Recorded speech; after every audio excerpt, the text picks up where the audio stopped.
One, yeah. Okay, guys, welcome back to another exciting episode of Let's Talk, guys. Thank you for tuning in. My name is Limyoli. Yes, you know the face, you know the name, and I'm joined by another guest. Yes, Mr. Greg. Yes. Yes.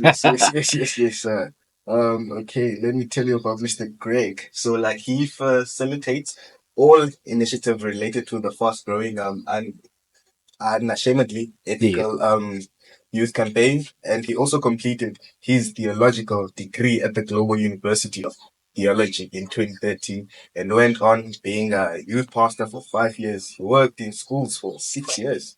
Now, as a youth worker specializing in value driven programs and organizational culture transformational of various schools. Quite a busy man. Yeah. Quite a busy man. So, like, yeah, without any time wasted, let's get into the business of the day.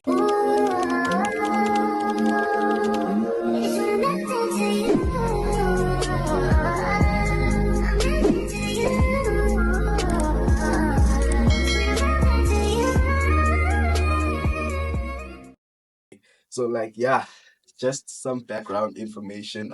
So, like, tell us about yourself. Yes. Thank you so much for having me here. Uh-huh. As Limyola said, the name is Greg. I am 21 years old with 13 years of experience in life. So that means I've been 21 years for the last 13 years. Okay. That makes me 34. I'm a husband of one wife, married for 9 months now. Congrats. Yeah, thank you very much. And yeah, I'm originally from the Northern Cape, from a small town, small mining town called Katu. And yeah, as you mentioned, I've been involved in schools since 2010, running various programs. I've got extensive, experience in business and entrepreneurship. I've had, various businesses myself. And yeah, and currently I work at Unashamedly Ethical, Okay. and I run the youth programs. So, and we run a number of cool programs directed at young people and schools. So yeah, that's me. Oh, wow. So, like, what can you tell us about the organization that you work for as well? Yes. All right. So Unashamedly Ethical has been around for 10 years.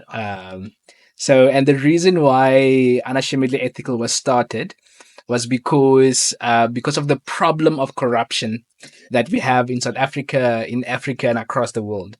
So we think corruption is bad in South Africa. Go and visit other countries. You'll see that in other countries, it's okay to do corruption. So the reason why Unashamedly Ethical exists is to get business leaders, government leaders, organizations, and ordinary people like you and me to live life in an ethical way, to live life, by doing the right things. But I head up the youth department of Unashamedly Ethical that we call Tribe, because we want to get young people into a community or a tribe where they help each other become better people. So yeah, and we run entrepreneurship programs for young people. One of those programs is actually running here in Kamandi. Yeah, and we also run like character development programs, which we run at Calling Academy, where I met Lunka, Okay. and then we do training for schools, where we help them develop a values-driven culture. Wow. Hmm. That's nice. So, like, can you name some prominent figures that you have worked with in Unashamedly Ethical? In Unashamedly Ethical, sure. There's a bunch of, I think, prominent figures that we've worked with within the Unashamedly Ethical movement. So the founder of our organization, he founded Power Construction, which is one of your biggest construction companies in South Africa. So they are employing people from all over. Just in the head office, there's I think over 200 people working there. And then we have worked with some prominent politicians, like the mayor of Cape Town. They've signed our Unashamedly Ethical commitment form, where they've committed themselves to running, the Western Cape or the city of Cape Town in an ethical way. And there's been some sports celebrities who've worked with us, some artists who've worked with us. So yeah, there's been a quite a number of people in South Africa and abroad as well, because we've got offices in Brazil, in Ghana, and we've got representation in 143 countries around the world. So Wow, yes, wow. So like you mentioned about the mayor of Cape Town. Cape Town. So Yes, like how do you keep up with that and make sure that, since you signed that, how do yes. you make sure that they are still running ethically and That's a very good question, because I think that's the big question that a lot of people ask. So, and they would say, okay, somebody has committed to being ethical in all they do. How do you keep them accountable? How do you make sure they do what they've committed themselves to? And it's up to the people. So what we do is, when somebody decides to sign a commitment form and they making the commitment to be ethical in all they do, they are opening themselves up to be held accountable. So if somebody, let's say a businessman or even the mayor of Cape Town, has signed the Unashamedly Ethical commitment form, and they do something corrupt, they do something dodge. So you, as a citizen or a client, you, or a customer, you can call the Unashamedly Ethical office and say, hey, this brother said he's gonna do something. He's gonna be ethical in all they do, but he's just doing something dodge. So we've got an advocate, who is our ombudsman. So he's our legal body who will investigate the complaint that you've brought to us, and we'll have a chat with the person. And if we find out that he's done something unethical, he will get suspended from the Unashamedly Ethical Network. And if it is something that requires to be reported to the law, then we will notify the authorities. So yeah, so there is commitment that you make, there's accountability, and there's a network. So you're surrounded by other people who want to be ethical in all they do. so like since the mayor of Cape Town is working for this political party. Yes. So like do you also work have you also been involved with other political parties? Sure. The political space is very hard to get into. I'm like in Malawi, we've worked with the president of Malawi, because he has decided that he wants to run his government in an ethical way. We've worked with prominent figures around the world, but within our own country, it's been quite a struggle, because if you make a public statement to say that you are going to be ethical, that means people can hold you accountable. So with our political parties, then some of them are scared Okay. to make that commitment. Yeah. So on elections of this year, 2024, can SA leaders be really ethical? I work with young people, and I always tell them that South Africa and Africa, we don't have a poverty problem. Mhm. We don't have an unemployment problem. We don't have a corruption problem. Our biggest problem that we have is a leadership problem, without leadership, without ethics, the leadership that is rooted in unethical practices. So the only way we're gonna, I think, really rid South Africa of systemic corruption is if we can elect leaders who have committed themselves to being ethical in all they do. Is that possible? Yes. Is it easy? No. Okay, so like since you mentioned that now, Mm. so like how is that possible? Like how will that be achieved? How can that be achieved? So, because corruption is a systemic problem, because it's a problem that is rooted within the systems of business, the systems of government, we require systemic strategies and solutions. There needs to be, I think, at an individual level, we need people who have good moral characters. We need people who are ethical at their core. And then on a organizational or systemic environment, we need to create environments where we reward ethical behavior and we severely punish unethical behavior. And I think it's not either or, it's both and so much more. We need to create those cultures of ethics and values within our work environments, within our organizations, within our government, and we should not tolerate corruption. So I always say to, because I work with schools a lot, and we help them, create values-driven cultures. I always say to them, you as a school or you as a business, you don't determine the future of your business. You determine the habits you tolerate, and those habits, determine the future of your business. And the foundation of your habits, because culture is basically a combination of all our habits, basically how we do life, how we do things. And the foundation of our habits is what is important to us. So if we can get the right kind of values within our businesses, within our government, within our schools, within our homes, then we can start making the right decisions, and then those decisions will lead to good habits, and those good habits will lead to a bright future. So it really goes back to, deciding for ourselves what is important for us as a government, what is important for us as a family, as a school, as a business, and we allow that thing which is important for us to help us make decisions. So yeah. So is morality enough to be ethical? Morality is definitely a part of being ethical. Yeah, it's definitely a part of it, because your morals are basically a set of principles, and ideas and philosophies that guide your everyday decision making. Basically, they help you decide how you're gonna live life. They help you decide how you're gonna treat yourself and other people. They're going to help you, choose between, wrong and right, good and bad. So it's definitely a start. Okay. Yeah. Okay, I hear you. So the elections are around the corner, and many politicians are making far-fetched promises. Oof. So, like, what is your organization's view on this? Man, the one thing I can say that the next election is very, very important for the future of our nation.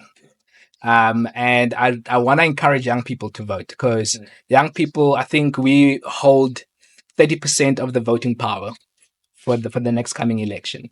So it's very important that young people vote. And my encouragement for politicians is, um, do not make promises to try and gain votes. Okay. Yeah.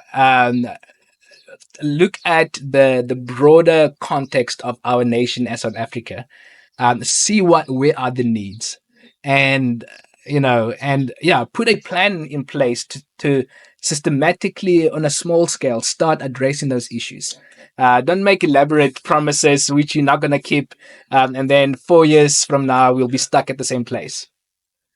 So, like, you already mentioned your view on young people voting. That was the following question. Yes. But like now, including past voters who voted, what is your view on that? Who neglected voting, who had given Yes. up on voting? Like, what is your view on that?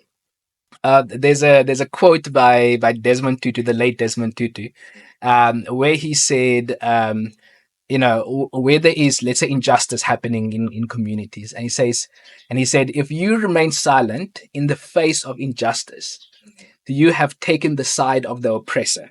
Mm. So that basically means, if you see that there's something wrong And you keep quiet. and you keep quiet and you remain neutral, you are supporting the people doing the wrong thing. And it's understandable. I mean, like, for years, people have been voting. The government has, made promises, and they've never kept those promises. So people are despondent, and they're discouraged, because they say, I've spent all the time voting and nothing happens. But we cannot allow our choices to be dictated by what other people do. And I think it was Nelson Mandela, and I stand to be corrected, who said, you know, um, if the current government does to you what the apartheid government did to you, then do to this current government what we did to the apartheid government. That means your vote has so much power. Use your vote to make your voice be heard. Because if the current government is not performing and taking care of the nation, then we need to get them off and elect somebody who is solid, somebody who has a proven track record, somebody who will not prioritize their pockets over the people of South Africa. So like now, since we're on elections, do you think like there could be a change in governance? The possibility is there. There is a big possibility. If you look at the statistics of the amount of people who showed up for registration to vote in the last, in this last, I think it was the weekend of the 4th of February, and last year as well. I think last year there was over 500,000 people who showed up. And I stand to be corrected in that. And I think with this one, there was over a million people who showed up. So there's definitely a energy behind people who want to vote this year. Um, but I really think that all of us, it's all our responsibility. It's not, just the select people's responsibility. All of us are responsible to bringing change to our nation. And the only way we're going to do that is through the elections. So is it possible to change, our current government? If all young people who are eligible to vote showed up, then change is possible. So lastly, on elections, like should the current government be still in government Sure. after the elections? Like, what do you think could be the reasons behind that? Oh man, the answer to that is not it's not linear. It's not A plus B equals C. There's a lot of factors that we need to take into consideration why that would be. The first thing would be a lack of voter turnaround because of various reasons. So, and the second thing is um, a part of our older generation who, lived through apartheid, who experienced, the atrocities of apartheid. Um, so the current government, fighting for freedom, fighting for liberation. So there's a sense of loyalty they feel towards this current government. And I was speaking to somebody the other day and asked them, why is it that the older generation tend to vote for the current government? And the person mentioned that there's also a sense of fear that things will go back to how they were.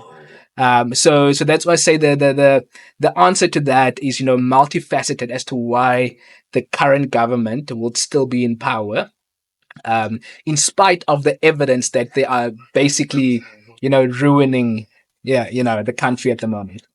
So like since you work with young people, we thought this subtopic would fit like fatherlessness in black community. So Yes. like what do you think like is the cause of this? Like, Uh, yeah, the cause of fatherlessness in our communities. I think the answer to that is also, it's not as simple as we, as 1, 2, 3. The Because of the challenges that young people face, because of teenage pregnancy. A lot of times, I'm like, there's statistics that says I think over 50% of all registered births in South Africa do not have fathers registered on the birth certificate. So there's a whole bunch of reasons, and it might be relational breakdown between mom and dad, and dad just walked away. It can be a lack of responsibility from the men, because I truly believe that we as men have got a huge responsibility for our families, for our children, even if you and your wife or your girlfriend are not together, we are still responsible for those children, and we need to show up. We need to be present. So the issue of fatherlessness is really multifaceted, but I think it also is rooted in misplaced values. We value the wrong things, therefore we're willing to sacrifice the most important things, at that altar. so like again, since you work with children, so like what are the effects that you have seen on the children? Because of fatherlessness. Oh man. The other day, I had the opportunity to go, actually a couple of months ago, to go to a juvenile center, and that is a center it's basically a prison for kids under the age of 18, and research shows that majority of those kids come from fatherless homes. And research shows that homes where both the mom and the dad were present, the chances of the children completing school increases significantly. The chances of children participating in, risky behavior, like gangs or, partaking in too much alcohol, in drugs, that decreases significantly. The chances of, children succeeding in life increases significantly because of the presence of a father inside the home. So the impact of fatherlessness really is, it's not just the absence of a father at home, but it impacts a child's development, mentally, and how they interact with the world at large. So, like, how can this issue of fatherlessness be addressed? Man, this is going to require, I think, collaboration on multiple multiple levels. I think, definitely, courses or trainings or seminars on parenthood. Because I'm like, just because you have a child, it doesn't mean you know how to be a parent. We can agree on that. So we need to be trained. We need to be taught. We need to learn on, on parenthood, how to help our children develop and grow up, and become their best. I think that's one of the best first places we need to start. Um, the second place, we need to start working with young boys at a young age, mentoring them, investing in them, and helping them, reach their full potential. I think those two are very important areas where we need to address. Okay. Lastly, your closing message. Closing message, yeah. I think, for your audience, the one thing that I would like to say is, you don't get to choose your future. You choose your habits, and your habits decide your future for you. And that has, impact on the country at large. It has impact on community at large, and your family. So your choices, the decisions you make, have impact on your future. So if you want to become successful, you need to take responsibility for yourself. You need to take responsibility for everything that is in your life. Well, there you have it, guys. Thanks to Mr. Greg for being with us, and thanks to you too for watching till the end. And yeah, thank you.